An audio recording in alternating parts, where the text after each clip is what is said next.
Hello everyone. इस video पे हम जिस टॉपिक के बारे में डिस्कस कर रहे हैं तो ये टॉपिक का नाम है ओरिजिन ऑफ राइट्स। क्लास 11 के जो चैप्टर नंबर 5 है उसमें से ये टॉपिक है ओरिजिन ऑफ राइट्स। तो डिस्कस करते हैं। ओरिजिन ऑफ राइट्स का मतलब क्या है? ओरिजिन ऑफ राइट्स का मतलब है कि राइट्स का उत्पत्ति जो है वो कैसे हुआ था। ठीक है, तो the concept of rights emerged in modern times. बोला है कि जो राइट्स का जो कॉन्सेप्ट है इसका इमर्जेंस हम देख सकते हैं मॉडर्न टाइम्स में, आधुनिक समय में राइट्स का ओरिजिन जो है वो हुआ था। There was no theory of rights during Greek and Roman period. बोला है कि एंशियंट टाइम में एंड रोमन टाइम में या फिर मिडिएवल एज में, ठीक है, मतलब प्राचीन काल में या फिर मध्य युग में राइट्स को लेके ऐसा कोई भी थ्योरी जो है वो नहीं था। It was during 17th and 18th centuries that the political theorists argue that rights are given to us by nature or God। बोला है कि 17th century and 18th century में ही पॉलिटिकल थियोरिस्ट जो है उन्होंने हमें ये बोला है कि ये बताया है, ये समझाया है कि हमारे पास कुछ अधिकार हैं और ये अधिकार जो है वो हमें दिया है किसने? नेचर ने दिया है या फिर भगवान ने दिया है। ठीक है, तो 17th सेंचुरी का मतलब क्या है? 17th सेंचुरी मीन्स 1601 से लेके 1700 तक, इसको हम बोलते हैं 17th century. And 18th century का मतलब क्या है? 1701 टू 1800, इसको बोला जाता है 18th सेंचुरी। ठीक है, तो 17th एंड 18th सेंचुरीज में ही पॉलिटिकल थियोरिस्ट जो थे उन्होंने ये आर्ग्यूमेंट दिया है कि rights are given to us by nature. Rights जो है वो हमें दिया है किसने? नेचर ने या फिर भगवान ने। Rights of mans are derived from natural law. Nature के कुछ वसूल होते हैं या फिर नेचर के कुछ कानून होते हैं, उसमें से ही हमें राइट्स जो है वो दिया जाता है। बाय बर्थ हमें ये राइट्स मिलते हैं। ठीक है, man is born with rights and no one can take rights away from man. बोला है कि मैन जो है, मनुष्य जो है, मनुष्य अधिकार के साथ जन्म लिया है और कोई भी मनुष्य से अधिकार जो है उसको छीन नहीं सकता। ठीक है, एक इंसान जो है जब वो जन्म लेता है तो कुछ राइट्स के साथ जन्म लेता है और वो राइट्स उससे कोई छीन नहीं सकता। The concept of natural rights was advocated by Hobbes, Locke and Rousseau. बोला है कि नेचुरल राइट्स का जो कॉन्सेप्ट है, मतलब rights are given to us by God at the time of birth, ये सभी जो कॉन्सेप्ट है, ये सभी कॉन्सेप्ट को सपोर्ट किया है किसने? हॉब्स ने, लॉक ने एंड रूसो ने। Locke identified 3 natural rights of man: right to life, liberty and property. Locke ने हमें 3 नेचुरल राइट्स का परिचय दिया है। ठीक है, एक है राइट टू लाइफ, एक है लिबर्टी और एक है प्रॉपर्टी। राइट टू लाइफ जीने का अधिकार, लिबर्टी आज़ादी का अधिकार या फिर स्वाधीनता का अधिकार, उसके बाद प्रॉपर्टी रखने का अधिकार जो है वो है हमारे कुछ natural rights according to John Locke. ठीक है, the concept of natural rights was use to oppose the arbitrary use of arbitrary power by the states and governments। Natural rights का कॉन्सेप्ट जो है इसको हमेशा यूज़ किया गया है गवर्नमेंट के अगेंस्ट पे। जब भी गवर्नमेंट हमारे राइट्स को वायलेट करते हैं तभी हम बताते हैं गवर्नमेंट को ये चीज़ कि हमारे पास कुछ नेचुरल राइट्स है, जैसे for example right to life, liberty and property, और ये तुम हमसे छीन नहीं सकते। ठीक है, तो नेचुरल राइट्स का जो कॉन्सेप्ट है उसको हमने हमेशा यूज़ किया है अपोज करने के लिए, विरोध करने के लिए। किस चीज़ का? Arbitrary powers of the state and government. State and government के जो आर्बिट्ररी पावर है कि वो अपने मनमानी करके हमसे ये राइट्स छीन सकते हैं, ये जो पावर है इसके खिलाफ हमने नेचुरल राइट्स को यूज़ किया है। Lock considered right to life, liberty and property as the basis or universal rights of an individual because all other rights are derived from these basic rights।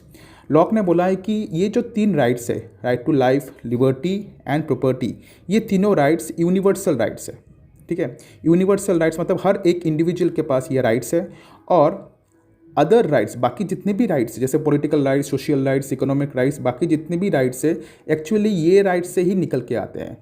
Without these three rights, बाकी सभी rights जो है वो meaningless है। जैसे for example अगर तुम्हारे पास right to life नहीं होता है, ठीक है, जीने का अधिकार नहीं होता है, तो political rights, social rights, economic rights का कोई मतलब नहीं बनता है। तो लॉ का कहना यही है कि right to life, liberty and property, these are basic और universal rights of an individual. एक इंडिविजुअल का यूनिवर्सल राइट्स है, और ये बाकी जितने भी राइट्स है, all other rights are derived from these basic rights. और बाकी जितने भी राइट्स है, जैसे for example political right to vote, right to contest election, right to work, ये बाकी जितने भी राइट्स है वो सभी राइट्स एक्चुअली इन राइट्स से ही निकल के आते हैं। Right to life, liberty and property इन राइट्स से ही निकल के आते हैं, ठीक है।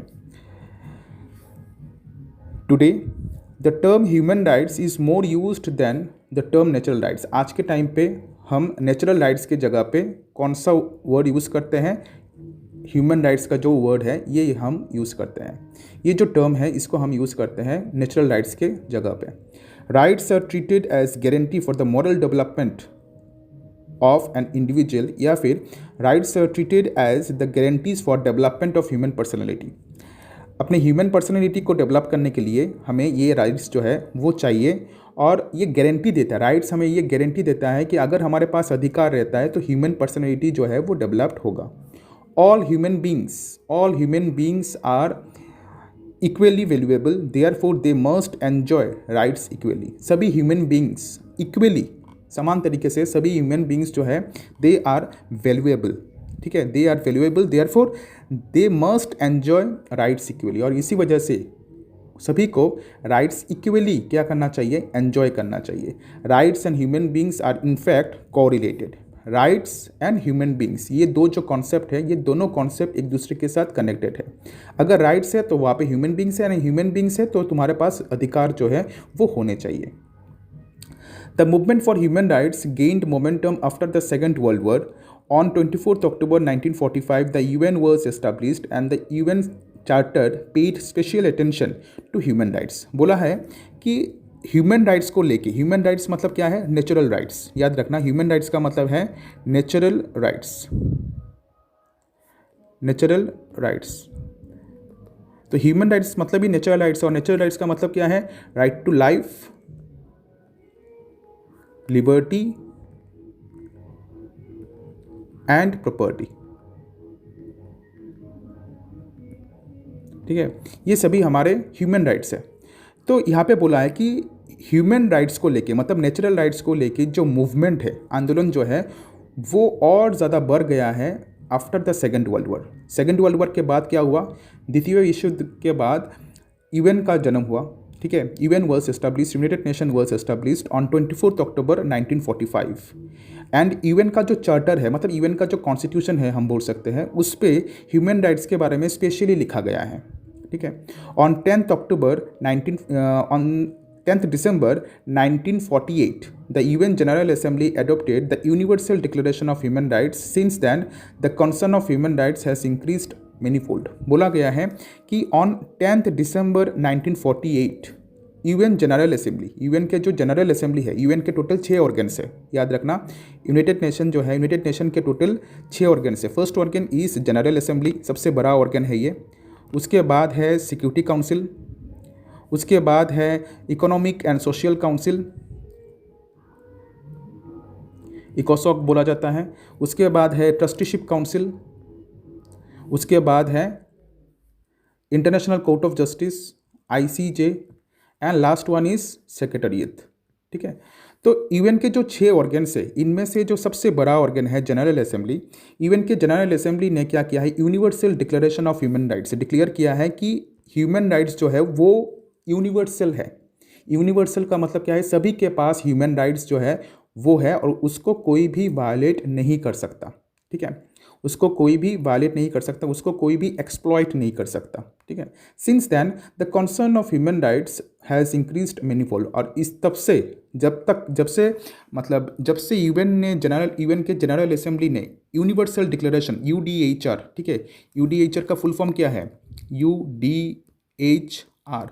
UDHR का फुल फॉर्म है universal declaration of human rights. Universal declaration of human rights जब से हुआ है 10 दिसंबर 1948 से, तब से ह्यूमन राइट्स को लेके जो कॉन्सर्न है वो और ज़्यादा बढ़ गया है। ठीक है, और ज़्यादा बढ़ गया है। The list of human rights has expanded over the years as societies face new challenges and threats. बोला है कि ह्यूमन राइट्स का जो लिस्ट है वो तो पहले 3 था, ह्यूमन राइट्स का जो लिस्ट है वो धीरे धीरे बड़ा होता गया जब सोसाइटी ने न्यू न्यू चैलेंजेस जो है उसका सामना किया, नए नए खतरों से सोसाइटी ने सामना किया, तब ह्यूमन राइट्स का जो कॉन्सेप्ट है वो धीरे धीरे बढ़ता गया है। New rights such as right to clean air, water etcetera are now recognized as new rights as being widely supported all over the India. बोला है कि नए नए राइट्स जो है वो दिए गए हैं लोगों को, जैसे for example right to clean air, water etcetera are now recognized as human rights, और इन्हीं राइट्स को अभी क्या बोला जाता है, ह्यूमन राइट्स बोला जाता है। मतलब क्या, right to life, liberty, property, ये तो पहले से ही थे। उसके बाद सोसाइटीज़ चेंज हुआ, सोसाइटी ने न्यू न्यू चैलेंजेस फेस किया, सोसाइटी ने नए नए खतरों का सामना किया है, तो तब जाके ह्यूमन राइट्स का जो कॉन्सेप्ट है वो बड़ा होता गया, और बड़ा होते होते अभी नए नए राइट्स जो है उसमें ऐड हुआ है। जैसे for example right to clean air, water etcetera are now recognized as human rights. अभी इनको ह्यूमन राइट्स बोल के गिना जाता है, ठीक है। मतलब क्या है, अभी हमारे पास जो right to clean air, water, ये सभी जो है ये अभी ह्यूमन राइट्स के अंडर पे आते हैं। तो this is the basic concept of the origin of rights. हमने देखा है कि कैसे राइट्स का ओरिजिन हुआ है। मॉडर्न टाइम्स में ही राइट्स का ओरिजिन जो है वो माना जाता है। एंशियंट टाइम्स में, रोमन पीरियड में इस राइट्स को लेके इतना बातचीत नहीं हुआ है, लेकिन 17th एंड 18th सेंचुरीज ने पॉलिटिकल थ्योरीज ने हमें ये बताया है कि गॉड ने, भगवान ने, या फिर बाय बर्थ हमारे पास कुछ राइट्स है और उसको हम नेचुरल राइट्स बोल सकते हैं। हॉब्स, लॉक, रूसो ने इसको सपोर्ट किया था, और लॉक ने बोला था कि right to life, liberty and property जो है वो बेसिक राइट्स है, और बाकी जितने भी राइट्स है वो सभी बाकी राइट्स इन तीनों राइट्स से निकल के आते हैं। अभी के टाइम पे ह्यूमन राइट्स वर्ड जो है इसको हम यूज़ करते हैं नेचुरल राइट्स की जगह पे, और राइट्स जो है वो हमारे लिए इसलिए इंपॉर्टेंट है बिकॉज ये हमारे पर्सनैलिटी डेवलपमेंट के लिए हेल्प करता है, ठीक है। उसके बाद हमने देखा है कि ह्यूमन राइट्स को लेके जो मूवमेंट है, ठीक है, वो और ज़्यादा बढ़ गया है सेकेंड वर्ल्ड वॉर के बाद, जब यूएन के जनरल असेंबली ने 10 दिसंबर 1948 को universal declaration of human rights का घोषणा किया है। Universal declaration of human rights का मतलब क्या है, human rights are universal and सबके पास ये अधिकार होना चाहिए। धीरे धीरे जब सोसाइटीज़ चेंज होता गया, सोसाइटी ने न्यू न्यू खतरों का सामना किया है, तब सोसाइटीज़ में क्या हुआ है, ह्यूमन राइट्स का जो कॉन्सेप्ट है वो एक्सपांड हुआ है, वो बड़ा हुआ है, और नए नए राइट्स जो है उसमें ऐड हुआ है। जैसे for example right to clean air and water, ठीक है। अब के टाइम पे ह्यूमन राइट्स का कॉन्सेप्ट जो है और बड़ा हो चुका है, और आगे भी ह्यूमन राइट्स के जो कॉन्सेप्ट है वो बड़ा होता जाएगा। तो यहाँ तक है आज का हमारा ये डिस्कशन। Thank you.